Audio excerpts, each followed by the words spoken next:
Meu irmão, minha irmã, é quarta-feira, mais um dia que Deus nos concede, que podemos dizer: Senhor, vós me sondais e me conheceis. Essa frase do Salmo 138. Senhor, vós me sondais e me conheceis. Que nós nos permitamos ser conhecidos pelo Senhor e mais ainda que nós nos esforcemos a conhecer o Senhor de coração sincero. Hoje é dia de São Luís de França, um leigo, dia de São José de Calazans, presbítero.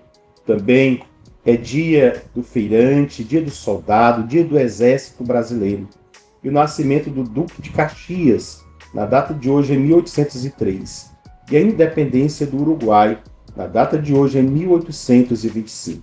Lembrando a você que hoje, quarta-feira, nós temos a Santa Missa às 18 horas aqui no Salão Social. E amanhã, quinta-feira, como todas as quintas-feiras, nós temos a partir das 6h30 da manhã o dia de adoração, o Jesus já exposto, e às 18 horas a Santa Missa e depois o grupo de oração da Renovação Carismática.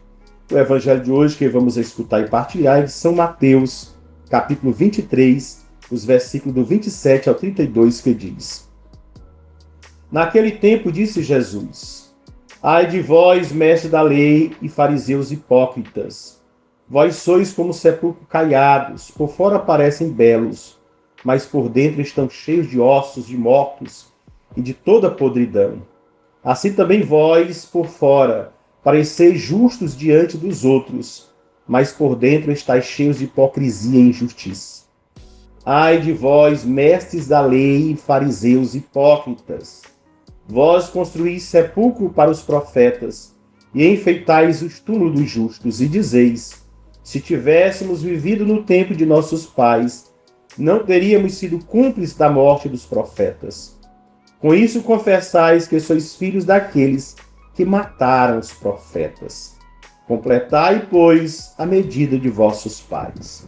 Palavra da salvação, glória a vós, Senhor. Continua o longo discurso de Jesus contra escribas e fariseus. Na verdade, dirigido aos discípulos e discípulas de ontem e aos discípulos e discípulos de hoje. A partir do versículo 13, como sabemos, o discurso de Jesus torna-se uma dura invertida contra a multidão e os discípulos. Não escapa a ninguém. A razão da denúncia pode ser assim compreendida. Há um saber e um fazer que levam à violência e à morte, mas sabem se disfarçar de justificações religiosas. A questão é que o mal pode acontecer como transgressão da lei e se mostra como tal. É fácil reconhecê-lo, mas o mal pode também acontecer sob a máscara da observância. Nesse caso, é mais difícil reconhecê-lo. Quando o mal não esconde a cara, é apenas o mal. Quando o mal esconde a sua cara, mascarando-se de bem, sai de perto. O mal fantasiado de bem é um monstro que mora muito perto de nós. Pode ter o nome de tantas pessoas e situações, de tantas pessoas que caem no pecado ou que se deixam levar.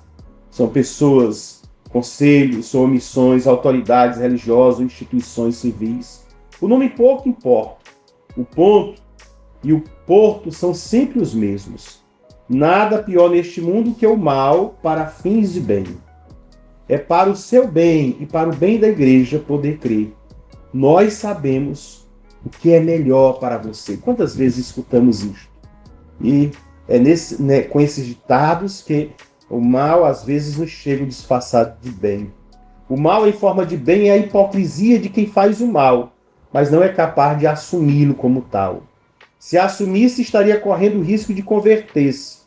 Ou então o mal, em forma de bem, é a hipocrisia de quem pode até fazer o bem, mas não é movido pelo amor. Até hoje, ninguém foi capaz de dizer qual dos dois é pior. Certo é que os dois são diabólicos, quer dizer, divisores. Por isso se propõe uma nova classificação do diabo em termos de cor. Não é cor-de-rosa identificado com as mulheres. Não é preto identificado como mal de forma racista, mas cinza, a conclusão indistinta do bem e do mal. Qual é o objetivo das maldições? Ai de vós que escutamos. Concretamente, é a hipocrisia nas suas mais variadas manifestações. Jesus denuncia a contradição entre dizer e fazer, entre excesso de zelo e resultado catastrófico, entre rigorismo e falta de discernimento, entre exterioridade irrepreensível e interioridade perversa. Somos sepulcro caiados. Uma fachada de honestidade completa, o que falta a violência dos que precederam. Os sepulcros caiados por fora são bonitos, luminosos, atraentes, mas por dentro estão cheios de vermes e de morte. Os hipócritas aparecem no dia a dia, parecem ser justos, mas na verdade se trata de uma impecabilidade exterior que esconde a maior dos pecados, a busca da autojustificação, que não conhece o amor e gera todo tipo de maldade sob a máscara de bem. Os profetas são venerados, mas só depois que foram mortos. Erguem-se monumentos em sua homenagem, recolhem-se seus ensinamentos, apregoam-se as suas palavras, agora tornadas inofensivas. É a segunda morte do profeta. Pede-se perdão pelos pecados antepassados, dos quais esses, enquanto viviam, não se arrependeram. É preciso passar da moda do arrependimento pelos pecados dos outros ao nosso arrependimento pelos nossos pecados.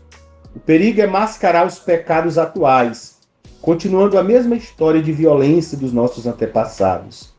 Resgatamos Lutero e não nos reconciliamos com os protestantes. Salvamos os galileus de ontem e condenamos cientistas atuais. Condenamos a Inquisição e abrimos sentença de processos contra os que têm coragem de pensar, e assim a história continua de forma maléfica. Quando agimos assim, não somos filhos de Deus, mas da serpente. E damos continuidade à tradição de perversidade de nossos pais. O nosso ser, porém, é o de filhos e filhas de Deus. O nosso parecer, consequentemente, deve manifestar o nosso ser na fraternidade. Não podemos representar como se faz no teatro. Não podemos ser atores.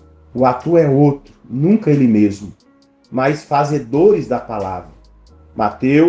Para Mateus, o mal supremo não é propriamente o mal, é a hipocrisia. O mal que não assume ou o mal que se mascara e se esconde atrás do bem. Pensemos nisso e nos deixemos conduzir e transformar pela graça de Deus. Que Deus te abençoe, hoje e sempre. Amém.